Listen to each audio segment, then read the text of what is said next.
Israel versus Iran ನಡುವಿನ ಯುದ್ಧದ effect ಈಗ ಬೆಂಗಳೂರಿನವರೆಗೂ ಕೂಡ ಬಂದು ತಲುಪಿದೆ. ಬೆಂಗಳೂರಿನಲ್ಲಿ ಹೋಟೆಲ್ ಪ್ರಿಯರಿಗೆ ಈಗ ದೊಡ್ಡ ಶಾಕ್ ಎದುರಾಗ್ತಾ ಇದೆ. ಈ ಒಂದು ಯುದ್ಧದ ಎಫೆಕ್ಟ್ ನಾಳೆಯಿಂದ ಹಂತ ಹಂತವಾಗಿ ಹೋಟೆಲ್ ಬಂದ್ ಆಗುವಂತಹ ಎಚ್ಚರಿಕೆ ನೀಡಲಾಗಿದೆ. ವಾಣಿಜ್ಯ ಬಳಕೆಯ ಗ್ಯಾಸ್ ಸಿಲಿಂಡರ್ ಸರಬರಾಜು ಸ್ಥಗಿತ ಮಾಡಲಾಗಿದೆ.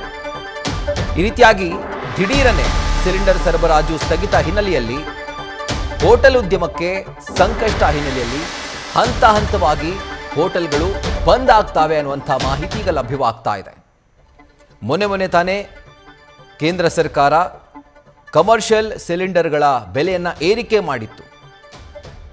ಇದರ ಹೊರತಾಗಿ ಕೂಡ ಆ ಒಂದು ಸಪ್ಲೈ ಸಮರ್ಪಕವಾಗಿ ಆಗ್ತಾ ಇಲ್ಲ. ಹೀಗಾಗಿ ಯಾವುದೇ ಗ್ಯಾಸ್ ಇಲ್ಲ ಅಂತಂದರೆ ಹೋಟೆಲಲ್ಲಿ ಒಲೆ ಉರಿಸೋದು ಹೆಂಗೆ, ಅಡುಗೆ ಮಾಡೋದು ಹೆಂಗೆ, ಜನರಿಗೆ ಬಡಿಸೋದು ಹೆಂಗೆ? ಹೀಗಾಗಿ ಇದರ ಎಫೆಕ್ಟ್ ಹಂತ ಹಂತವಾಗಿ ತಟ್ತಾ ಹೋಗುತ್ತೆ. ಆದರೆ ನಾಳೆಯಿಂದ ಸರಬರಾಜಲ್ಲಿ ವ್ಯತ್ಯಯ ಆಗ್ತಾ ಇರೋದ್ರಿಂದ ಹೋಟೆಲ್ಗಳು ಹಂತ ಹಂತವಾಗಿ ಮುಚ್ಚುವಂಥ ಒಂದು ನಿರ್ಧಾರಕ್ಕೆ ಈಗ ಬಂದಿದ್ದಾವೆ. ಯುದ್ಧ ಮಧ್ಯಪ್ರಾಚ್ಯದಲ್ಲಿ ನಡೀತಾ ಇದೆ. ಅದರ ಎಫೆಕ್ಟ್ ಬೀಳ್ತಿರುವಂಥದ್ದು ನಮ್ಮ ದೇಶಕ್ಕೆ. ಇಷ್ಟು ದಿನಗಳ ಕಾಲ ನಮಗೇನಂತ ಭಾರಿ ಡಿಫ್ರೆನ್ಸ್ ಆಗೋದಿಲ್ಲ ಅಂತ ಎಲ್ಲರೂ ಕೂಡ ಭಾವಿಸಿದ್ರು. ಆದರೆ ಈಗ ನೋಡಿ, ನಮ್ಮ ಬುಡಕ್ಕೆ ಬಂದಿದೆ, ಬೆಂಗಳೂರಿಗೆ ಬಂದಿದೆ. ಬೆಂಗಳೂರಿನ ಹೋಟೆಲ್ಗಳ ಉದ್ಯಮದ ಮೇಲೆ ಈಗ ಭಾರಿ ಪೆಟ್ಟನ್ನು ನೀಡಲಾಗ್ತಾ ಇರುವಂಥದ್ದು. ದಿಢೀರನೆ ಸಿಲಿಂಡರ್ ಸರಬರಾಜು ಸ್ಥಗಿತ ಹಿನ್ನೆಲೆಯಲ್ಲಿ ಹೋಟೆಲ್ ಉದ್ಯಮಕ್ಕೆ ಸಂಕಷ್ಟ ಎದುರಾಗಿದೆ. ಆ ಹಿನ್ನೆಲೆಯಲ್ಲಿ ಹೋಟೆಲ್ ಬಂದ್ ಮಾಡಲಿಕ್ಕೆ ಈಗ ತೀರ್ಮಾನವನ್ನು ಮಾಡಲಾಗಿದೆ. ನಾಳೆಯಿಂದ ಹಂತ ಹಂತವಾಗಿ ಹೋಟೆಲ್ ಬಂದ್ ಆಗುತ್ತೆ ಅನ್ನುವಂಥ ಎಚ್ಚರಿಕೆಯನ್ನು ಕೂಡ ನೀಡಲಾಗಿದೆ.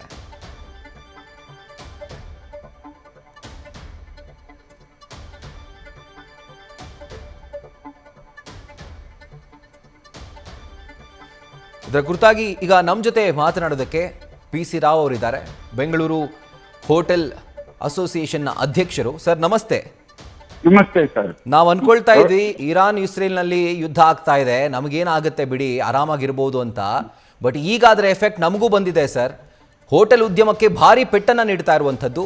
ಸೊ ಈ ಒಂದು ನಿರ್ಧಾರ ಯಾಕಾಗಿ ಅಂತ ನಮಗೆ ಆಶ್ಚರ್ಯ ಆಗ್ತಾ ಇದೆ. ಕೇಂದ್ರ ಮಂತ್ರಿಗಳು 60 ರಿಂದ 70 ದಿವಸದವರೆಗೆ ನಮಗೆ ಬೇಕಾಗುವಷ್ಟು ಪ್ರೊಡಕ್ಟ್ ಸ್ಟಾಕ್ ಇದೆ ಅಂದಾಗ, ಹೌದು, ಈಗ 10 ದಿನಕ್ಕೆ ನಿಮಗೆ 0 ಅಂತಾರೆ. ಮೊನ್ನೆವರೆಗೂ ಕೊಡ್ತೇವೆ ಅಂತ ಹೇಳಿದವರು ಇವತ್ತು ಕಂಪ್ಲೀಟ್ ಸ್ಟಾಪ್ ಮಾಡ್ತಾ ಇದ್ದಾರೆ. ಹೋಟೆಲ್ ಉದ್ಯಮ ಒಂದು ಎಸೆನ್ಷಿಯಲ್ ಸರ್ವಿಸ್.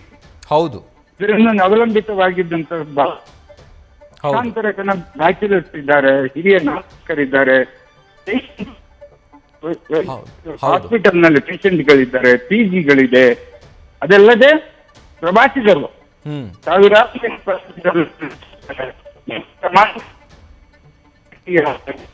ಸರ್ ದಯವಿಟ್ಟು ಒಂದು ರಿಕ್ವೆಸ್ಟ್ ಏನಂದ್ರೆ ಸರ್, ನೆಟ್ವರ್ಕ್ ಇರೋ ಕಡೆ ನೀವು ಬಂದ್ರೆ ಐ ಥಿಂಕ್ ಸ್ವಲ್ಪ ಕ್ಲಿಯರ್ ಆಗಿರುತ್ತೆ. ಯಾಕಂದ್ರೆ ನಿಮ್ಮ ವಾಯ್ಸ್ ಕರೆಕ್ಟ್ ಆಗಿ ಕೇಳಿಸ್ತಾ ಇಲ್ಲ. ಬಂದೆ ಇವಾಗ ಹೊರಗಡೆ ಬಂದೆ. ಈಗ ಹೇಳಿ. ಅದೇ ಇದನ್ನ ಹೋಟೆಲ್ ಉದ್ಯಮವನ್ನು ಅವಲಂಬಿತವಾದವರು ಬಹಳಷ್ಟು ಜನ ಇದ್ದಾರೆ, ಜನಸಾಮಾನ್ಯರು ಕೂಡ. ನಮ್ಮ ಉದ್ಯಮಕ್ಕೂ ಹೊಡೆತಾನೆ. ನಮ್ಮ ಉದ್ಯಮಕ್ಕೆ ಒಂದು ದಿನ ಬಾಗಿಲು ಹಾಕಿದ್ರೆ ಕರೆಂಟ್ ಚಾರ್ಜು, ಕಾರ್ಮಿಕರ ಸಂಬಳ, ಬಿಲ್ಡಿಂಗ್ ಬಾಡಿಗೆ ಲಕ್ಷಾಂತರ ರೂಪಾಯಿ ಲಾಸ್ ಆಗುತ್ತೆ. ನಮಗೆ ಬಂದ್ ಮಾಡುವಂತದ್ದು ಬಹಳ ಕಡೆ ಆಪ್ಷನ್ ನಮ್ಗೆ. ಆದ್ರೆ ಗ್ಯಾಸ್ ಇಲ್ಲದಿದ್ರೆ ನಾವು ಅಡಿಗೆ ಮಾಡ್ಲಿಕ್ಕೆ ಆಗುದಿಲ್ಲ. ಯಾವುದೇ ಹೋಟೆಲ್, ಹೌದು, ಹೆಚ್ಚಿನ ಹೋಟೆಲ್ ಗ್ಯಾಸ್ ಅವಲಂಬಿತ. ಒಲೆ ಉರಿಸ್ಕೊಂಡಾದ್ರೂ ಮಾಡ್ತಾರೆ. ಇಲ್ಲಿ ಬೆಂಗಳೂರು ನಗರದ ಸ್ಥಿತಿ ಅಥವಾ ಬಹಳಷ್ಟು ಹೋಟೆಲ್ಗಳು ಬೇರೆ ಕಡೆನು ಗ್ಯಾಸ್ ಇಲ್ಲದೆ ಏನೂ ಮಾಡ್ಲಿಕ್ಕೆ ಆಗೋದಿಲ್ಲ.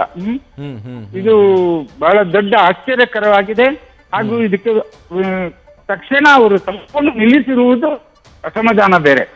ನಾವು ಒಪ್ಕೊಳ್ತೇವೆ ಬಹಳಷ್ಟು ಸಮಸ್ಯೆ ಇದೆ, ನಮಗೂ ಗೊತ್ತು. $111 ಆಗಿದೆ ಒಂದು ಬ್ಯಾರೆಲ್ಗೆ. ಅದಕ್ಕೆ ಬೆಲೆಯನ್ನು ಹೆಚ್ಚಿಗೆ ಮಾಡಿದ್ರು, ಅದಕ್ಕೂ ಸಹಿಸ್ಕೊಂಡಿದ್ದೇವೆ. ಏನು ಕಾದು ನೋಡೋಣ ಅಂತ ಹೇಳ್ಬಿಟ್ಟು. ಇದು ಇನ್ನೂ ನಾವು ಮನವಿ ಮಾಡ್ತಾ ಇರೋದು ಇವಾಗ ಕೂಡ ಒಂದು 10%, 20% ಇಲ್ಲ 30% ಕಡಿತ ಮಾಡ್ಲಿ. 10 ಸಿಲಿಂಡರ್ ತಗೊಳ್ಳುವವರಿಗೆ 6 ಸಿಲಿಂಡರ್ ಕೊಡ್ಲಿ. ನಾವು ಏನೋ ಪ್ರಯತ್ನ ಮಾಡಿ ಮ್ಯಾನೇಜ್ ಮಾಡ್ತೇವೆ. ನಮಗೂ ಈ ಸಮಸ್ಯೆ ಅರಿವು ಇದೆ. ಅದೇ ಸಂಪೂರ್ಣ ನಿಲ್ಲಿಸಿಕೊಟ್ಟು ಕೇವಲ ಡೊಮೆಸ್ಟಿಕ್ ಮಾತ್ರ ಫಿಲ್ ಮಾಡ್ತೇವೆ ಅನ್ನುವಂತ ಅಂದ್ರೆ ಸರ್ ಸಮಂಜಸವಾದ. ರಾವ್ ಸರ್, ಈಗ ನಿಮ್ಮ ಒಂದು ಡಿಸಿಷನ್ ಇದೆಯಲ್ಲ, ಇದು ಒಂದು ರೀತಿಯಾಗಿ ಎಚ್ಚರಿಕೆನಾ ಅಥವಾ ಅನಿವಾರ್ಯತೆನಾ? ಅಂದ್ರೆ ನಮ್ಮ ಕೈಲಿ ಈಗ ಸಿಲಿಂಡರ್ ಇಲ್ಲ, ಅಡಿಗೆ ಮಾಡಿ ಬಡ್ಸಕ್ ಆಗಲ್ಲ ಅನ್ನುವಂಥದ್ದ, ಅಥವಾ ನಾವು ಇನ್ ಮುಂದೆ ಈ ರೀತಿಯಾದಂತಹ ಒಂದು ಹಾದಿಯನ್ನ ತುಳಿತೇವೆ ಅನ್ನುವಂಥ ಎಚ್ಚರಿಕೆಯನ್ನ ಸರ್ಕಾರ ಕೊಡ್ತಾ ಇದ್ದೀರಾ? ಅದರ ಜೊತೆಗೆ ಇನ್ನೊಂದು ಪ್ರಶ್ನೆ ಏನು ಅಂತಂದ್ರೆ, ಈಗ ಹೋಟೆಲ್ ಆಗ್ಲೇ ಹೇಳ್ತಾ ಇದ್ರಿ, ಹೋಟೆಲ್ಗಳ ಮೇಲೆ ಅವಲಂಬಿತರಾಗಿರುವಂತಹ ಜನರು ಸಾವಿರಾರು ಜನ ಇದೆ. ಇನ್ಫ್ಯಾಕ್ಟ್ ಬೆಂಗಳೂರಿನಲ್ಲೇ ಲಕ್ಷಾಂತರ ಜನ ಇದ್ದಾರೆ. ಸಿಂಗಲ್ ಅಂದರೆ ಬ್ಯಾಚುಲರ್ಗಳಿರ್ಬೋದು, ಪಿ ಜಿಗಳಿರೋರು ಎಲ್ಲರೂ ಕೂಡ. ಬಟ್ ಅವ್ರ ಮುಂದೆ ಏನು ಮಾಡಬೇಕು ಈ ರೀತಿಯಾದಂಥ ಒಂದು ಪರಿಸ್ಥಿತಿ ಬಂದರೆ? ಪಾಪ ಅವ್ರು ಏನು ಮಾಡ್ತಾರೆ ಸರ್? ನಾವೇ ಗ್ರಾಹಕರದ್ದೇ ದೊಡ್ಡ ನಮ್ಮ ಚಿಂತನೆ. ಒಂದು ಕಡೆ ಮಾಲೀಕರ ಚಿಂತನೆ, ಒಂದು ಕಡೆ ಗ್ರಾಹಕರ ಚಿಂತನೆ. ನಮ್ಮ ಒಂದೊಂದು ಹೋಟೆಲ್, ಕೆಲವೊಂದು ಹೋಟೆಲ್ಗಳಲ್ಲಿ 1 ದಿನ 2 ದಿನಕ್ಕೆ ಆಗ್ಬೇಕಾಗುವಷ್ಟು ಇದೆ. ಎಲ್ಲ ಹೋಟೆಲ್ಗಳಲ್ಲಿ ಆ ತರ ಇರಕ್ಕೂ ಆಗುದಿಲ್ಲ. ಸಣ್ಣ ಪುಟ್ಟ ಹೋಟೆಲ್ಗಳು ವಿಶೇಷವಾಗಿ ಈಗ 5 ಸ್ಟಾರ್ ಹೋಟೆಲ್ಗಳಲ್ಲಿ ಇಡಕ್ಕೆ ವ್ಯವಸ್ಥೆ ಕೂಡ ಇರುತ್ತದೆ.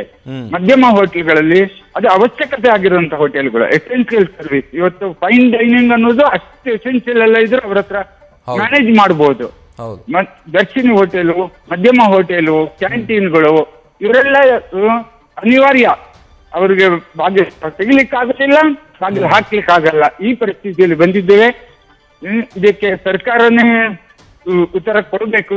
ಜನಸಾಮಾನ್ಯರ ಬಗ್ಗೆ ಚಿಂತನೆ ಮಾಡುದು ಜೊತೆಗೆ ಹೋಟೆಲ್ ಮಾಲೀಕರ ಬಗ್ಗೆನೂ ಒಂದಿಷ್ಟು ಚಿಂತನೆ ಮಾಡಿ ಒಂದು ಕನಿಷ್ಠ 75% ಅಂದ್ರೆ 3/4 ಭಾಗವಾದ್ರೂ ಸರಬರಾಜನ್ನು ಮಾಡುವಂತದ್ದು. 70 ದಿನಗಳ ಇದೇ ಸ್ಟಾಕ್ ಇದೆ ಅಂತ ಹೇಳಿದ್ರು. ಮಂತ್ರಿಗಳೇ ಟ್ವೀಟ್ ಮಾಡಿದ್ರು, ನಮ್ಮ ದೇಶದಲ್ಲಿ 60 to 70 ಡೇಸ್ ಟ್ವೀಟ್ ಮಾಡಿದ್ರು. ನಾವು ಮಾತನಾಡಿದ್ದೆವು ಅಧಿಕಾರಿಗಳ ಜೊತೆ, USC ಇಂಡಿಯನ್ ಆಯಿಲ್ ಕಾರ್ಪೊರೇಷನ್ ಅಧಿಕಾರಿಗಳ ಜೊತೆ ಮಾತಾಡಿದ್ದೆವು. ಸರಬರಾಜಿನ ಸ್ವಲ್ಪ ಹೆಚ್ಚು ಕಮ್ಮಿ ಆಗ್ಬೋದು, ಈ ರೀತಿಯ ತೊಂದರೆ ಆಗೋದಿಲ್ಲ ಅಂತ ಹೇಳಿದ್ರು. ಈಗ ನೋಡಿದ್ರೆ ದಿಢೀರ್ನೆ ಫಿಲ್ಲಿಂಗ್ ಗ್ಯಾಸ್ ಅಂದ್ರೆ ಈ ಹೋಟೆಲ್ನ ಅವಶ್ಯಕತೆ ಬಗ್ಗೆ ಅರಿವು ಕಡಿಮೆ ಇದೆ ಅನ್ಸ್ತದೆ ನನಗೆ. ರೈಟ್. ಐ ಥಿಂಕ್ ಸರ್ಕಾರ ಕೂಡ ಆ ಒಂದು ನಿಟ್ಟಿನಲ್ಲಿ ಯೋಚನೆ ಮಾಡಲಿ ಸರ್, ಕ್ರಮವನ್ನ ವಹಿಸ್ಲಿ, ಯಾರಿಗೂ ಕೂಡ ತೊಂದರೆ ಆಗದವ್ರ ರೀತಿ ಒಂದು ಕ್ರಮವನ್ನ ವಹಿಸ್ಲಿ ಅನ್ನುವಂಥದ್ದು ನಮ್ಮ ಒಂದು ಮನವಿ ಕೂಡ. Thank you so much sir, news first ಜೊತೆ ಮಾತಾಡಿದ್ದಕ್ಕೆ. ನ್ಯೂಸ್ ಫಸ್ಟ್ ನಿರ್ಭೀತಿಯಿಂದ ನಿಮ್ಮ ಪರವಾಗಿ.